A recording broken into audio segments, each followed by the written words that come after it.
Thank you for joining us today. My name is Michelle Doane. I'm the Director of Authorizing Services with SchoolWorks. I work both with school operators and authorizers. I'm really excited to be talking with you today about governance, and I will let Marci introduce herself. Hi, everybody. I'm Marci, Cornell-Feist, and I have worked in the charter school movement for almost 30 years and exclusively focused on boards. So lots of founding board work and then support and coaching and training of helping boards scale up. So excited to talk to all of you today, too. Great. It looks like we have some familiar faces, so if you joined us last week, welcome back. And then welcome to all of you who are joining us for the first time today. We are going to dive in today. Last week, we discussed really kind of the ins and outs of establishing a board. So a lot of when the founding groups are putting together their boards and establishing their school, and really how to get the right people in place. Today, we're really moving into kind of the evolving nature of the board once the school has been improved and is in operation. So as we talk through this time together, feel free to add chats or questions into the question and answer box. We'll try to get to as many questions as we can at the end. So feel free to do that throughout this session. So let's just get started first about really this transition from a founding board to a governing board. So those of you who have worked either in charter schools or with charter schools have heard these terms. They're pretty similar, but there's just a little bit of a difference between them. So as we think about founding boards, we're thinking about pre-approval. So this is the stage before the school has been approved. You're pulling together your board members. It's kind of the founding board with the founding team. The governing board is really then what we refer to once the school has actually been approved. So now, in effect, this board is official. And so now it's governing, it's an actual kind of formal governing board. So in general, the founding board members will typically transition to become governing board members. Sometimes there are some instances when maybe they will not. Maybe it could be a time commitment or whatever it may be. But generally speaking, founding board members do roll into being a governing board. So implications for this. The governing board now is held to all of the statutory requirements. It's a formal board. A lot of the times you will have to have secure 501c3 status prior to opening. So they will be held to all of those requirements, all of the compliance requirements, and really everything kind of required then by the authorizer. So the other piece of this to think about when you're going through founding boards to governing boards is as you're going through the approval process, you may have people roll off or join based on gaps in needs. So going back to this idea of getting the right people in place that we talked about last week, always think about if there are gaps in expertise on your board that you want to be filling, that you need to have. And it's always kind of a constant work in progress. What you also want to make sure you have with the governing board is that you really then create the shared vision of excellence and success for the school. So similar to what we talked about with the founding board is having this understanding of what the school is, what the model is, how to kind of oversee it. Now with this governing board, you want to really reinforce that piece and make sure that everyone has that shared understanding of what the school is, what excellence is, and also has a plan to conduct effective oversight of the academic, operational, and financial performance of the school, as well as the school leader and the CMO, EMO, if you are contracting with one of those. Something as a reminder that we also kind of emphasized last week is that if approved, the board holds the charter. So you really want to make sure that as this governing board, you have all those areas of expertise that you need to really conduct effective oversight and be able to hold everyone accountable. So now we're going to move into a little bit about really the importance of the board chair role and then the committees. All right, I'll take it away. So as you think about transitioning from a founding to a governing board, a lot of what will make you successful is thinking about the structure of your board. I find that boards that kind of get a false start don't really have things structured right. So we thought it was a good idea to dive into that. And the key things of the structure are really the leadership and then the committees. So The first part of the leadership is of the board is the board chair, right? Everybody knows you have to have one. I'm sure you've named one in your charter application. And I want to highlight a few things after I've really have worked with hundreds, like 500 charter school boards. And there are certain things that I think make a board chair great. I've worked with all kinds of board chairs, age and life experience, previously been a board chair many times, some who have never been a board chair. And the great ones all sort of have these similar characteristics. The very first thing that people often miss, the most important skill for a board chair is to be good at group process. A board is just about facilitating a group of smart, well-meaning people to deliberate and make good decisions. So it's the chair, other people can help with that process, but it's the chair who's making sure everybody gets to weigh in, stopping the people who talk too much and drawing others out, deciding whether it's time to move on for a vote or you still need more discussion, or maybe tabling a vote because it's obvious that more research needs to be done before you can make a smart decision. So that number one skill for a board chair is really good at group process. And if you're recruiting someone from your founding team to be your founding board, to be the board chair, or you have one that you think isn't so great, you could ask people, like, tell me, like, how do you feel about group process? What examples in your work or other volunteer opportunities have you had to use group process, and get a sense of how people will lead? I think that's important. The next skill or important criteria for a board chair is just time.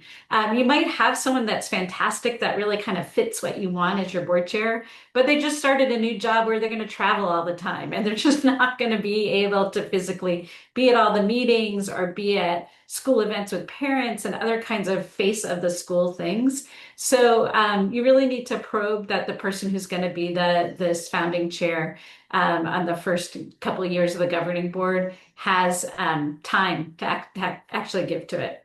And then the third thing, which is a little bit harder to quantify, is they're a good complement to the school leader. So you definitely don't want someone who is close personal friends of the founder or even just a close formal colleague. I think you want sort of an arm's length. And you don't want too much groupthink. So I think I've seen board chair school leader partnerships that seem to gel really well because they are similar in how they break down problems, how they do creative problem solving, how they build a team. But I've also seen kind of opposites attract, right? Where the school leader might be a great visionary and good at kind of painting the big picture and rallying everybody. And the board chair is very practical and very numbers driven and that kind of thing. And they can kind of balance each other off. So you kind of want to think about how you're going to work as a team. So number one was the group process. Number two is having the time. And three is a good complement to the school leader. So I think those are my most important criteria for that. And I guess it probably goes without saying, but a passion for the mission and being a great spokesperson. That's my number four. I almost didn't say it. It seems self-evident, but really important. You want someone that's comfortable. They're the chair of the board, so there'll be meetings that you want them to go to. There'll be parent events, things with welcoming or thanking the faculty. You just want someone there that's also helping to lead. So you want that person to have that leadership skill. There's a few common misconceptions about the board chair that I thought were worth throwing out here because, again, I've seen this repeated over and over again. So, these urban myths or these legends come from somewhere. There's often an assumption, which I understand why, that the board chair is the boss of the school leader, that the school leader reports to the board chair. And that's just not true. The board chair and the school leader will interact far more than the full board. They'll meet a lot more frequently. They'll touch base about things. But the school leader really reports to the full board. So not the board chair isn't the school leader's boss. The number two misconception that I see a lot is that the chair has to be the person with the most name recognition, like the person on your letterhead that will look the best or have the biggest gravitas. And although that's nice, I've worked with tons of boards where the founding board chair may be a politician who is not around very often. In Rhode Island, the board chair has to be a mayor, the mayor of the city, or when in the sending districts, which is ridiculous. Like the mayor of Providence is not going to come to a board meeting. That's kind of statutory and needs to be that way. But it would be nice if you have someone with gravitas that's well known in your community, that's lending their voice and has the time and all those other things I just said. But it's definitely not a criteria. I've seen very young people who maybe aren't as well known in the community yet be fantastic chairs. So don't kind of get hung up on that. Um, the other thing that's often a misconception, or maybe just as plays out in reality, is that the chair does far more work than everybody else. So you want to have distribute your leadership, and you should have 4 officers. So you should have a chair, but a vice chair, a secretary, and a treasurer. And very often, it's clear what the treasurer and the secretary should do, but not so clear about the vice chair. So I urge you to think about how the vice chair can help the chair spread out the workload. Often in practice, the vice chair just hangs out, waits till the chair's sick so they can chair a meeting. But there's so many other things to do, liaisons with the committees, or even kind of divvying up based on skill set and things. So don't make the chair do all the work. Um, I mentioned committees, so I think the next thing is to probably go on to committees. But before I do that, I can see that we have from the polling that we have authorizers and board members, different kinds of folks here. And so for the authorizers on the call, I think you can help the board chairs be successful by making sure the communication goes to them as well as the school leader. Often it's filtered to the school leader, and the school leader is the assumption is that the school leader is going to share everything, but people's inboxes get filled. There's lots and lots of paperwork, all kinds of things. So the more that you can reiterate, as Michelle said, that the charter is actually held by the charter, and do some of by the board, and send your communication to the board, like to the board chair, in addition to the school leader. That'll help as an authorizing to emphasize that the governance is really important. So moving on to committees very briefly, you definitely should have committees. Often in the founding phase, before you get chartered, you're doing everything as a committee of the whole. But as you get chartered and move to doors open, there is so much work. The business you're running is pretty complex. There should be substantive work happening in between the board meetings, and that should be committees. So typically, I recommend a finance committee for sure. We talked about in the last webinar how financial mismanagement often happens because these are multi-million-dollar public enterprises, and the accounting and bookkeeping can be pretty complex. So you definitely want a finance committee. Academic excellence, as we've talked about, and Michelle will talk about more, there's a lot of data that needs to be looked at, and you need to go deeper. Just like when you're building a budget or you're looking at budgets to actuals, you wouldn't do that all at the full board. You'd break it down in a finance committee level. Same for the academic situation. And then other kinds of committees that people have, many boards have a development committee, which means private fundraising. And that's a big topic for another day. But many charter schools find that they just want to do more for their kids, and they're stretching the per pupil to cover so many things that they need to do private fundraising. So starting that early, it always takes a long time. And then very important, last two are committees are a governance committee. And the governance committee looks at finding and recruiting new trustees, because you should constantly be building, adding, having people rotate off every couple of years and bringing in new folks. And then they also look at the health of the board. A governance committee organizes board training, helps with doing an annual board assessment, looks at if some committees are working better than others, how to help them and give them strength. So governance committee is important. And then the last one is a CEO or school leader support and evaluation committee. And we're going to talk about that more, what the support and evaluation should look like later on in the webinar. And then the last point I'd make, that question I get a lot, is who should be on these committees? So every board member should also serve on a committee based on their life experience and expertise. And then I am a big fan of having non-board members serve on the committee. And this is a great way to build a farm team. If someone can come to a committee meeting and contribute, and they're there all the time, and they do their homework, and they help out in between, and they don't have a personal agenda, and they're doing a great job, chances are then they would be a good board member. So it's a way for you to try them out and for them to try you out.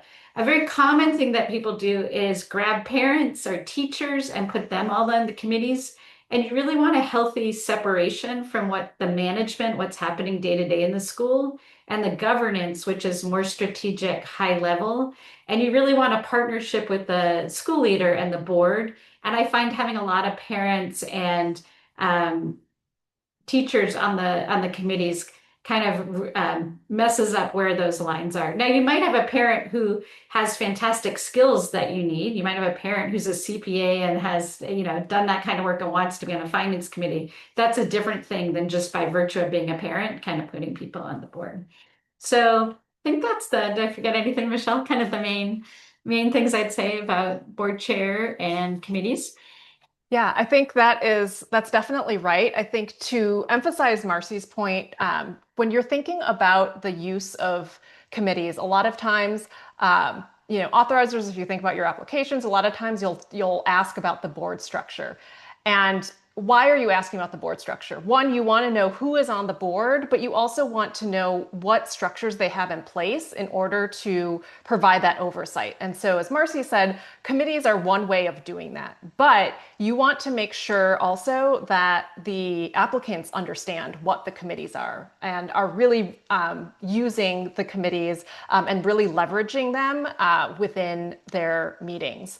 So, diving into that, just thinking about this idea of then how are you using and looking at performance data, and especially from the board perspective, and using performance data to guide decision making. So things to keep in mind are kind of when and how as a board member or how, as an authorizer, if you're looking at your schools, when and how are they looking at data? Is there a regular cadence of data sharing? A lot of times this will be shared during the full board meetings. As Marci said, a lot of times you also want to use those committee meetings to then look into those specific areas. So the academic committee really looks at all of the academic data because they know they have the expertise in it. They understand the data. They can kind of analyze it.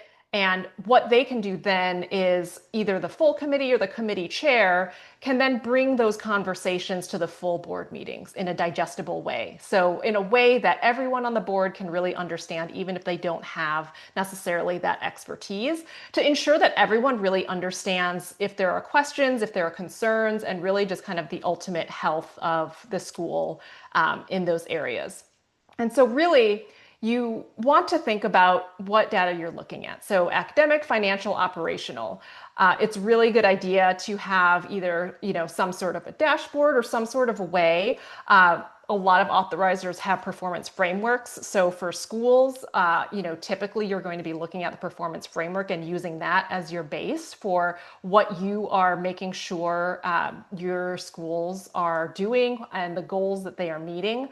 You may have other goals that you've identified that you are also tracking, but you want to make sure that you have all of that kind of in one place that's easily accessible for all board members to kind of see and be able to look at, and have those discussions, whether it's at a board meeting or at a committee meeting, when you're really talking through all of those pieces. The other thing to think about, and especially in terms of the academic performance is it's more than just state tests. So obviously there's been this big emphasis on state tests in a lot of states.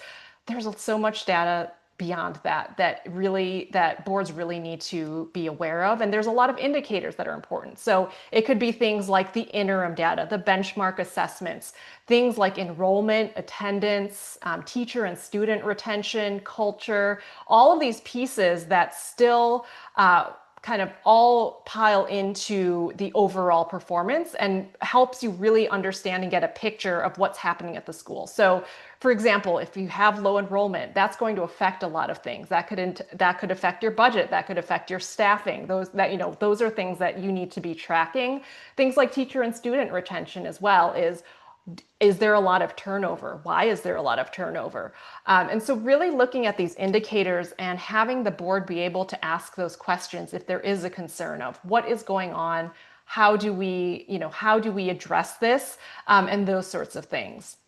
Now, when you're thinking about it from really the authorizer perspective, one thing we talked about last week was this idea of, as the authorizer, you are allowing these schools to have autonomy, but you are holding the boards accountable. You're holding them accountable to the outcomes and not the inputs. So overall, you want to see how the school is performing, and you're looking at those outcomes, and that's what you're really focused on. So what we see sometimes in terms of authorizer performance frameworks and how they are kind of holding their schools accountable, especially in terms of governance, it gets a little bit more compliance based. So they're looking at the board in terms of, is there compliance with rules and regulations? What is kind of, are they holding, if they have a relationship with the CMO or EMO, are they holding it accountable? Are they holding the school leader accountable? What does that look like? Some authorizers will look at things like board membership attendance, because what that could potentially tell them is it stable? Is there a lot of board turnover? If there is, kind of what is that, or how are they addressing that? And with attendance is just kind of seeing, is the board engaged? So you're looking at some of these indicators. You're not necessarily going to tell them. I know some authorizers had the question of, if we think they don't have the right board members in place, how do we have that conversation? You may not necessarily have that conversation because you don't necessarily want to tell them what to do. You can have that conversation of the indicators, though. If you're saying, hey, we're noticing that we see this. How is this being addressed? What do you think are the factors that are driving this? Kind of what is the root cause, and how can we resolve this? And really build those relationships with your schools so you can have those conversations and begin to kind of discuss those things. So, some things that we have found in terms of pitfalls or in boards who are not as effective are they're not having these discussions, whether it be in committee meetings or in full board meetings. So, for example, they may have the school leader comes in, gives them data, makes a presentation, and then they move on to the next thing and there's no discussion. And so the board is not having that chance to really look through the data, dive into it, analyze it, address what the concerns are, ask the questions, kind of push the school leader's thinking. To Marci's earlier point of, you want to make sure that the board is able to ask those questions and ask kind of the hard questions and have those difficult conversations, especially if the school isn't meeting expectations, to think about what is happening, what are things that we need to do, and then also being able to identify some action steps and think about the plan for how you are going to resolve this. Um, and then, another thing too, in thinking about the data and the way that you are looking at it, is there is a lot of data. And so there was this point that I made earlier of whether you have a dashboard or some sort of a framework that you're working on that has it all, so that you can all really kind of have a comprehensive understanding of the performance. I know Marci and her work with boards helped, put a lot of these kind of frameworks and dashboards together. Marci, are there specific indicators that you really pushed boards to have, and are there ones that were kind of more, nice to have but not necessary? Yeah, that's good. That's a great question. So the good news is that your charter is really a 5 year, most of them are for 5 years, so a 5 year roadmap.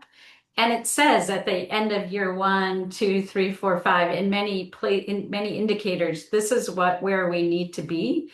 And then your authorizer is going to come in and inspect and make sure that those things are happening. So I would pull those things up. You can kind of map backwards. SchoolWorks has developed all kinds of fantastic frameworks and tools that I've used, because I love that idea of begin with the end in mind. So someone's going to show up in a year or 5 years and say, this is an awesome charter school, or this charter school is going to be renewed with conditions, or maybe this school shouldn't continue. And what are those things they're looking at? That doesn't mean that those are the only things. There are probably other things that are really important to you, because every charter school has a unique mission. But I would start with those things and ask your school leader, how are we measuring that? How do we know that we're on track? And at a school level, at a teacher level, or a grade level or administration level. There's so much, as Michelle said, data. There's this granular level, but that's not the level the board wants to be at. So how do you kind of roll that up? And I would just try and pull it out of the school leader and put it on the school leader to kind of come up with a dashboard. And you can start with basic things like Michelle said, enrollment. In some ways, I keep saying you're running a multi-million-dollar public enterprise, and it's kind of a big thing. On the other hand, the business model is pretty straightforward. You have to have this many kids, and then you get this much money for them, and then you have to make, the operations work within that. So you kind of want to focus on those most important things, I'd say. And I think it's really about articulating and being clear what are the metrics that the board is going to look at as a whole. So monthly, when the school leader comes to report, some of these you'll have indicators monthly, some maybe only quarterly, some only annually, but kind of have a schedule for where our board's meeting every month. What is it on that dashboard that we're going to look at and talk about?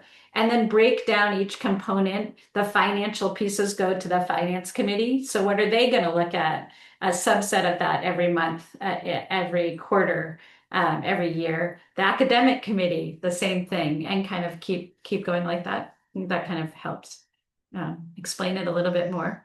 So there's a lot to it. Yeah. Yeah.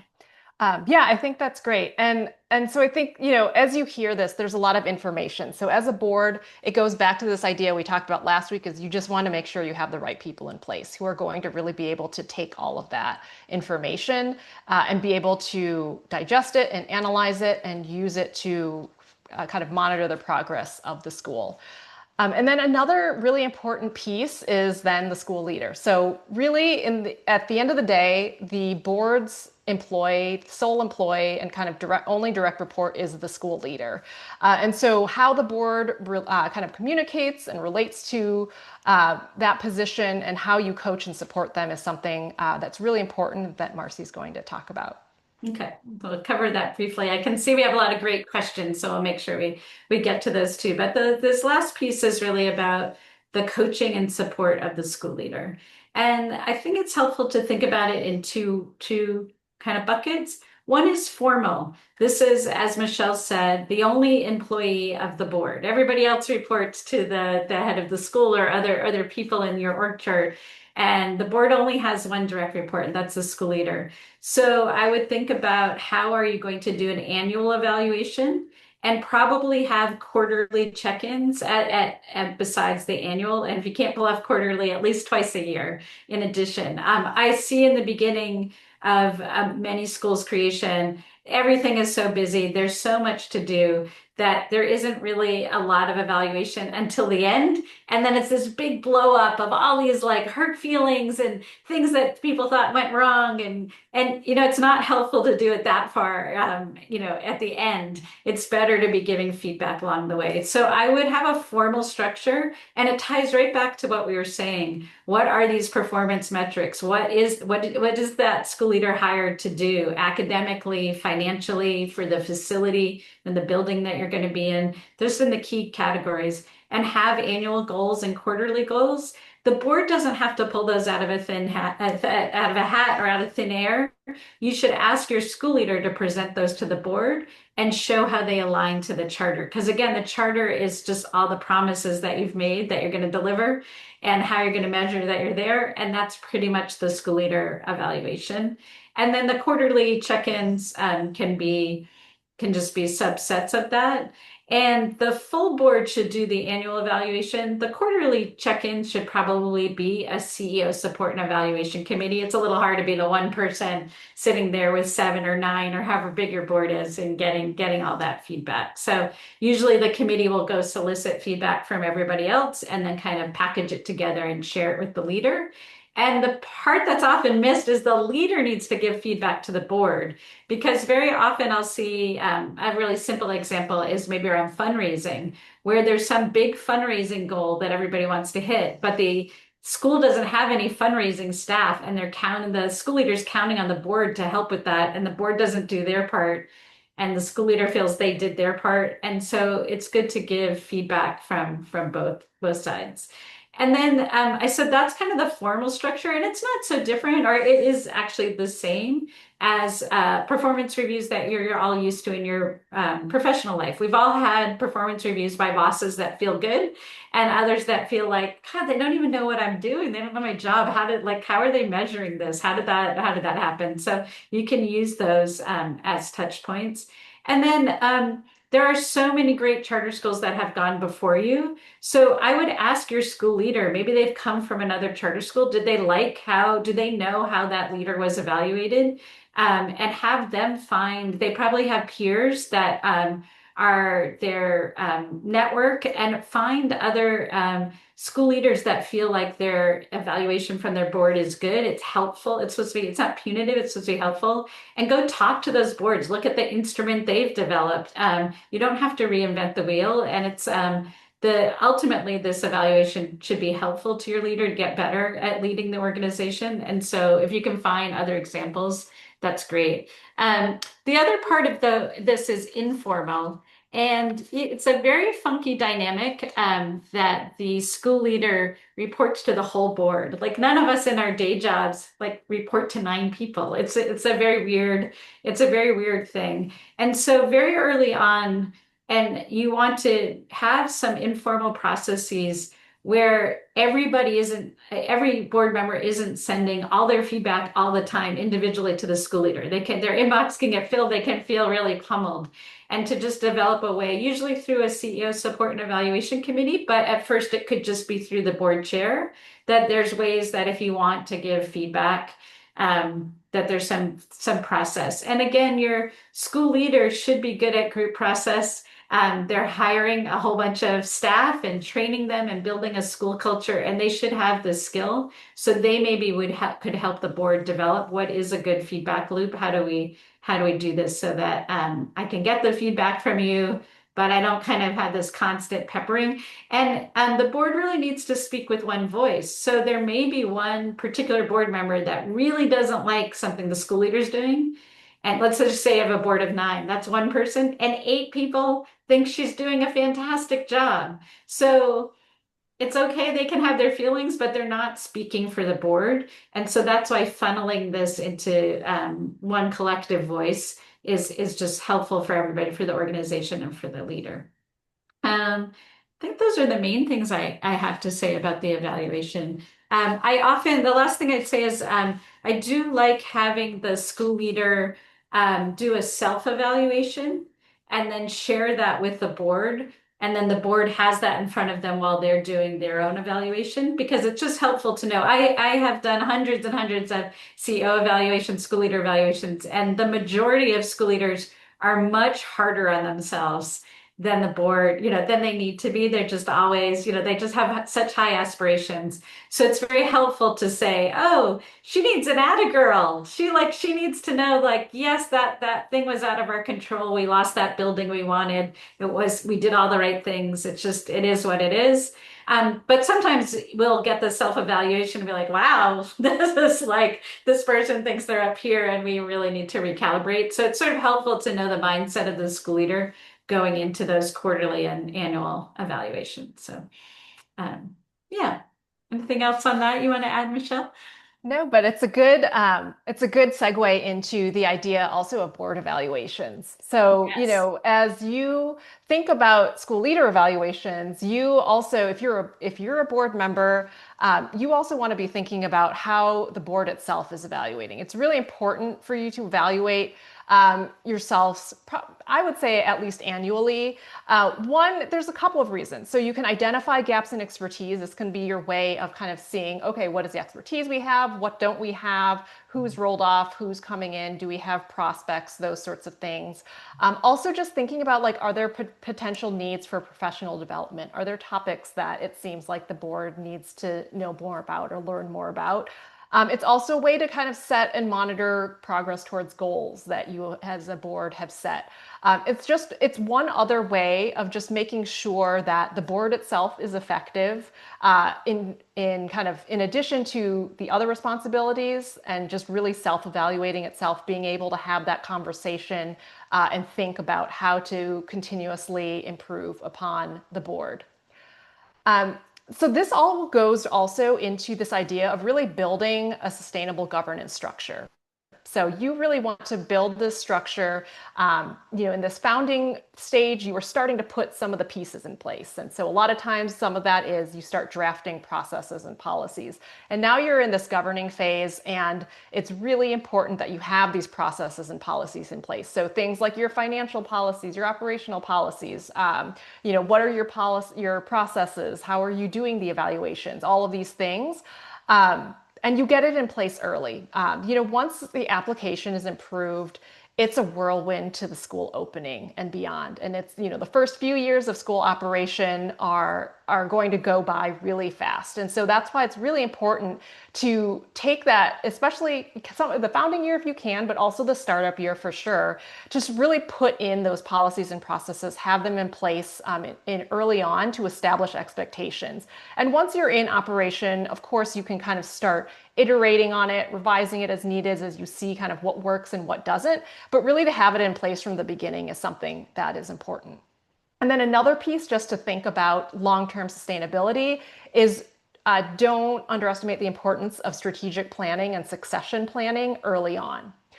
Both for school leader and for the board. So in terms of strategic plan, you want to set that up early so that everyone really has a vision of what those early years are going to look like. You are all working towards the common goals. You know how you're going to get there and those sorts of things.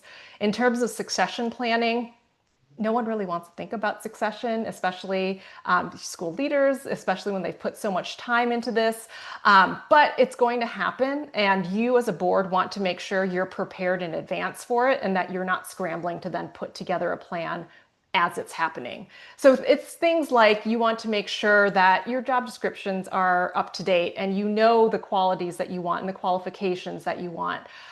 Thinking about what it would look like, what a transition would look like, all of those different pieces that you really want to get in terms kind of early on and just started to think about. But we have about 6 more minutes, so I want to make sure we reserve time. We do have some questions in here. So there are a few questions around teachers and parents being on the board or committee. So it doesn't necessarily mean that they should not be on the board or committees. In a lot, there are states in which teachers and or parents have to be on the committee. So it's not necessarily that they should not be on it, but especially if you're thinking about who you're choosing to be on the board, that's more of what you want to think about. So where are the contributions that they can make? What is the expertise that they bring? And what is the right place for them is really what you want to think about. Another question, Marci, do you want to take this one? It's understanding the difference between the board secretary and the treasurer. Sure, yeah. So the treasurer helps oversee the financial policies and procedures that the books are being managed properly. They don't do that work, but they lead the understanding that work is being done well. And typically the treasurer chairs the finance committee. And so that finance committee is looking deeper into the budgets versus actuals, and there's an annual audit and all those kinds of things. The board secretary is in charge of the record keeping. And typically for charter schools who have to comply with the open meeting law, the secretary is in charge of making sure you're posting the meetings and according to the open meeting law, you're posting your minutes and your other, just being clear and transparent. And your authorizer will have clear steps that you have to take and and probably have mandatory training on that kind of law. The secretary doesn't have to do that. The secretary in the early days may be the one taking the minutes. They don't have to. They just have to assure that it's being done. So that's the difference of those two. And then, is it common for the executive director to double as the board chair? If not, how should the authorizer address this matter with the school? So the executive director should not be the board chair of a school. That would be a conflict of interest. If that does happen as the authorizer, the school should have a conflict of interest policy that should outline that as well. Because as we had talked about, if the executive director is also reporting to the board, that really just isn't going to work. Marci, anything to add to that? Yeah, totally agree. Just a big conflict. You want governance and you want management. And maybe I'll say just because this parents and teachers on the board and committees is such a big deal. And it kind of, the answer to this executive director board chair question kind of goes together. So you hear a lot about governance versus management, and anything can be a board issue and anything can be management. So it's hard, it's not really a black and white issue. But the main thing is that the board is focusing on the results and the management team are focusing on the means to get to the results. So the school could be under enrolled and the board is saying, we really need to get on this enrollment process. And the board may, as volunteers, help hand out flyers or do certain tasks, but it's really the management team that's figuring out how to solve that problem. And the board may help, but you really want to keep that separation. And Michelle's right that in some places you're mandated to have a teacher or two or whatever it is, or some parents on the board. But the really big picture thing here is that you're getting taxpayer dollars to run a charter school. And that isn't a private school. It's not a school for just the people that go there. These are all our kids. So you're getting taxpayer money from your entire community. And you should have a board that has a level of objectivity and can represent the broad taxpayer base, not just the direct stakeholders who are getting that service right now. That's what a private school is. This is a public charter school. So that's kind of the big difference. And I think that the board really should have the skills that you'll never maybe have in the building. So really great HR, really high level finance, facility funding, those kinds of things, really good fundraising skills, all those kinds of things. And teachers are duplicating a lot of the skills that you already have. So you're just trying to build this team that can help with the big strategic questions. So that's one way of framing it. And then for parents, you really want the board to be focused on creating the future. And most parents want to focus on right now. My kid is not, I don't like fourth grade math and I want to change right now. And that's really not what the board should be focused on. The board is focusing on the long-term success. So that's a little bit why I say you shouldn't just automatically add teachers and parents to the board. That makes sense. We'll try to get to a couple more questions. So one, what's a recommended timeline for when the school leader should have the annual self-evaluation? And then would an annual evaluation and a semi-annual be appropriate for a school just starting its second year? So this can depend. A lot of times, if there's kind of the informal and the formal piece of it, sometimes boards will have the informal part or kind of at the beginning or towards the beginning of the year and then one towards the end of the year. And that way there's a through line of kind of what has happened during that year and all of those pieces. And then you can kind of work on what the goals are or anything like that and have this, have the summer to kind of work through that and then have it implemented within the next school year. But Marci, is that Yeah, I right? think the main thing is that it needs to be tied to contracts and like re-upping the contract.